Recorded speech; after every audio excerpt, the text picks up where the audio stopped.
Otro asunto que ha causado muchísima indignación durante toda esta semana en el sector pesquero español. Precisamente tenemos conexión en directo con José María Gallard, él es el vicepresidente de CEPESCA, la Confederación Española de Pesca. Muy buenas tardes.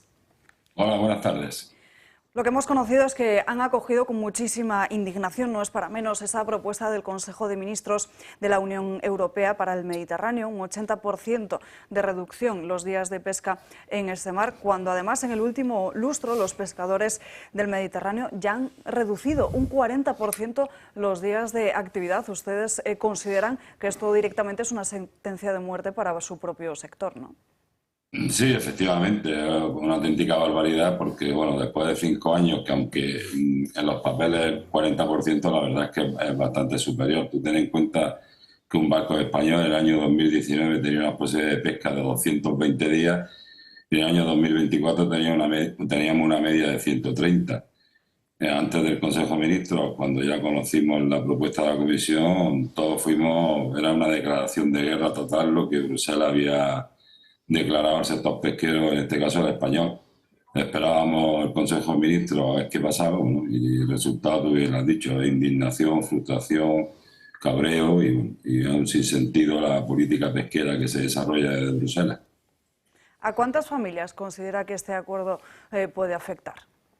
Bueno, teniendo en cuenta que son 556 barcos los que hay en el Mediterráneo español, a una media de 5 tripulantes por embarcación, pues son 3.000 y pico familias directas, pero bueno, lo que también no solo afecta al barco en sí, al sector pesquero únicamente, también a los indirectos, y estamos hablando de más de 17.000 familias que se ven afectadas por este atropello de Bruselas. Y lo que implicaría para todo el resto del país, desde luego. Le pregunta a Julio Ariza. Don José María, buenos días, muchas gracias. Hola, buenos días. Me parece que para completar bien esos titulares, que son realmente sorprendentes, ¿no? Porque solamente se explicaría un titular así si alguien está intentando irse a una negociación, ir a los mínimos para que luego quedarse con una caída de un 10, un 15%, que es el objetivo de verdad, ¿no? Eso parecería que eso sería así, aunque obviamente es muy irregular y además muy inmoral. Empezar con esas, porque estás, digamos, poniendo en zozobra la realidad vital de muchísimas familias, de muchísimas personas, ¿no? Pero mi primera pregunta es, cuando hacen esa propuesta de bajar de 130 a 27 días, la estarán razonando y justificando. ¿Cómo razonan y justifican esa bajada? Bueno, hay que tener en cuenta que estos 5 años atrás siempre hemos estado con una propuesta de, como tú bien has dicho, no un 15, barajaba la Comisión un 8, un 9, bueno, que luego en la negociación se hacía asumible. En esta propuesta partíamos de un 66% de reducción. Un 66% en papeles, la realidad es que la reducción de un 79%. ¿En qué se basan? Bueno, la Comisión de Pesca de Europa tiene un comité técnico y científico que se llama el STEP, que no es para nada, eso lo llevamos denunciando desde hace ya muchísimo tiempo, no es un comité científico, un comité político. El anterior comisario Sienkiewicz lo manejaba a su antojo y hay que tener un dato que es muy clarificador. Hoy por hoy los institutos de investigación científica, los biólogos a nivel internacional con más reputación en el mundo marino son los españoles, el Instituto Español de Oceanografía, el CSIC, el Instituto Catalán. Ningún biólogo, ningún científico español trabaja en este comité.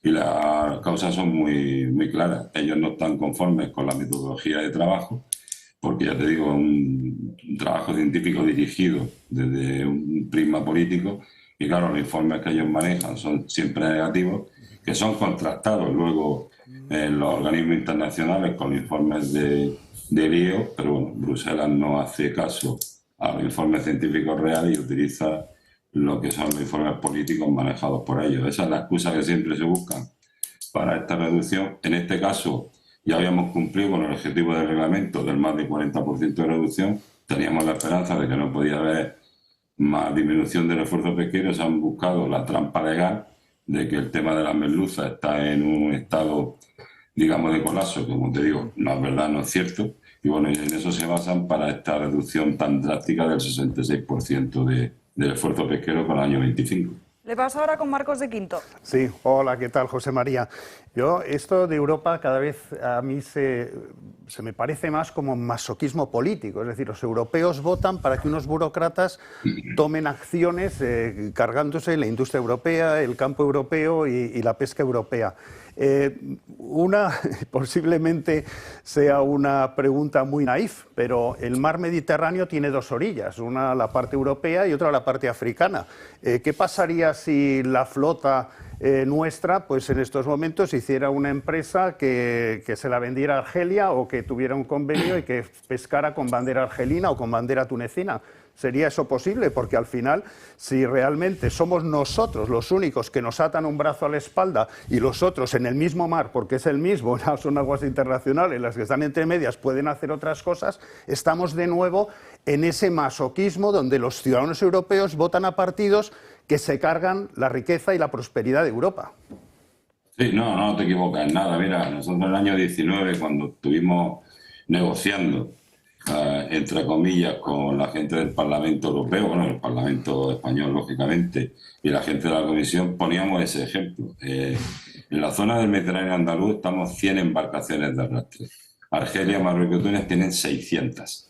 Ellos no tienen para nada las restricciones que tenemos nosotros en este tiempo, y nosotros siempre hemos defendido que para arreglar el Mediterráneo, que lógicamente hay que conservarlo y tener cuidado con él y cuidarlo, hay un organismo internacional que pertenece a la FAO, que es la Conferencia General de Pesca del Mediterráneo, donde están todos los países miembros del Mediterráneo. Ahí es donde se deben de adoptar las medidas. Se lo decíamos a Europa, claro. Señores, ustedes van a restringir el trabajo a sus pescadores, a los pescadores europeos, y no va a servir de nada. De nada. Que nos prohíban a los pescadores españoles trabajar cuando enfrente tenemos una flota muchísimo más grande que la nuestra, mucho más moderna, porque han hecho una reconversión bestial, lógico, normal, han hecho barcos nuevos, porque sabes que las oportunidades de pesca y el mercado lo tienen ellos. Lo que nosotros no pescamos, lo pescan ellos y encima pues se lo comen los europeos. Eso sí, José María, vamos a ir al cielo derechos, porque es que somos más buenos que nadie, también con las emisiones de carbono y todo. O sea, en Europa, eso sí, arruinados totalmente, pero vamos a ir, bueno, vamos a ser los más buenos del universo. Miguel Ángel Durán. Perdón. Sí, hola, buenas tardes. Quería preguntarle concretamente acerca de la respuesta, apoyo o no de, en primer lugar, el gobierno español y también la respuesta o el apoyo que le haya podido dar la oposición política española en Europa, en la Unión Europea. Es decir, ¿qué les dicen? Bueno, hay que tener en cuenta que esto viene de la Constitución del anterior Parlamento Europeo, que todos sabemos que era una vertiente muy verde, aunque bueno, estaba el Grupo Popular y el Grupo Socialista, que siempre estaban los representantes españoles. Ahí hubo una defensa, entre comillas, y dependiendo de qué grupo era, del sector pesquero, pero fue una defensa también a última hora, porque la realidad es que cuando se votó el reglamento, que todo el sector pesquero estaba en contra, los únicos votos que hubo en contra de ese reglamento fueron los europarlamentarios españoles del Partido Popular, no del Grupo Popular Europeo, únicamente los españoles del Grupo Popular. Nos encontramos en una constitución nueva del Parlamento, que gracias a Dios ya no hay tanto verde, es más, digamos, con otro sentido. Pero claro, la herencia está ahí y ya el nuevo comisario que tomó posesión el día 1, pues bueno, se ha tenido que comer esta propuesta que es completamente inviable, ya nace estigmatizada y nace con una cruz en su haber, que bueno, que se lo tiene que comer porque es su responsabilidad. Esperamos que la primera decisión que tome es que cambie completamente el equipo de pesca que hay en Europa, porque en eso sí lo ha conseguido la Comisión Europea. Por primera vez ha puesto de acuerdo a todos los pescadores europeos, no solo del Mediterráneo, tanto los del norte como los del sur, que hemos catalogado a esta comisión como la peor comisión en la historia de la Unión Europea en pesca. Ya han conseguido ese hito. Eso tiene que variar. La composición del Parlamento también es contraria, pero bueno, eso es un trabajo a partir del 1 de enero de 2025, pero la ruina en la que estamos, en la que nos ha llevado esta gente, es complicado. Estos acuerdos ya va a suponer que muchísimas embarcaciones de España, en este caso yo te voy a poner el ejemplo de mi puerto de Almería, que ya tenemos los números 8, más del 40% de las embarcaciones solamente pueden faenar 4 meses al año. Es inviable. O sea, el 1 de enero va a haber ya muchas embarcaciones que no se pueden plantear salir a la mar y esperemos que, bueno, que el gobierno de España, que el lunes tenemos una reunión con ellos para explicarnos la bondad de estos buenos resultados, que el ministro salió muy satisfecho como siempre. Y aunque nos consta, que quede claro también que nos consta que el hombre pelea, lucha en el Consejo, pero llevamos 6 consejos de ministros europeos en el que siempre la flota española sale derrotada. También es su responsabilidad. Entonces, bueno, vamos a ver el lunes si nos dan un hilo de esperanza, porque si no, ya te digo, el día 2 de enero hay muchos sitios que la flota ya se están planteando hacer un paro indefinido hasta que se busque una solución, porque lo que queremos, como es lógico, es trabajar. Sí, también quería preguntarle de forma concisa que es, en anteriores conflictos pesqueros, el sector pesquero español ha plantado cara de una forma muy seria y incluso diría dura. ¿Van a plantar ustedes cara a todo este asunto? ¿Qué piensan hacer desde el punto de vista de movilización y reclamación en toda esta cuestión? Como te digo, estamos esperando, porque la esperanza es el último se puede perder, aunque somos realistas, tampoco no te creas tú que el lunes creo que esto va a cambiar mucho. Bueno, pero tenemos que esperar la interpretación que hace España, el gobierno de España, de estos acuerdos, porque bueno, el papel lo aguanta todo, pero después se puede interpretar de una manera más beneficiosa o dejarlo como está, ¿no? Estamos esperando a esas explicaciones del lunes y a partir de ahí, ya te digo, nosotros nos queda que si vemos viabilidad, pues bueno, seguiremos para adelante y si no, lógicamente, el sector tiene que dar la cara y a partir del 1 de enero, bueno, movilizarse, paralizar lo que es su actividad porque es completamente inviable y bueno, ahí tenemos que esperar un plazo de, ya te digo, hasta el lunes de la semana próxima, que tendremos ya la realidad de estos acuerdos, pero lógicamente el sector no va a estar quieto porque no va a dejar que muera.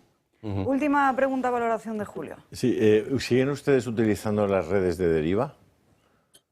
Bueno, eso ahí está un poquito... España dejó la deriva desde el año 90. Lo que sí hay que tener en cuenta, y esto también es una muestra más de la hipocresía de la política, España la dejó de pescar en el año 90, Marruecos sigue trabajando con ella y ha recibido ya 3 veces fondos comunitarios para la reconversión, y este año, por ejemplo, no está pescando en agua española el alborán, el pez espada, que es lo que se pesca con estas redes, y curiosamente pescan con un arte ilegal y curiosamente el mercado es europeo. Sí, se lo decía justamente por eso, porque estas redes de deriva son un auténtico desastre medioambiental y están acabando con algunas especies muy importantes, sobre todo en el mar de Alborán, es decir, en lo que es el mar que conecta el Atlántico con el Mediterráneo. Y parece asombroso que nadie tome cartas en el asunto. Es decir, los pescadores españoles han sido muy responsables y Marruecos ha multiplicado por 5 las redes de deriva, que las puedes ver en los propios puertos marroquíes, porque son redes grandísimas y de una enorme longitud y por tanto no es nada difícil ver con qué redes están trabajando. Entonces, yo no sé, pero le veo a usted muy tranquilo y no le veo muy combativo.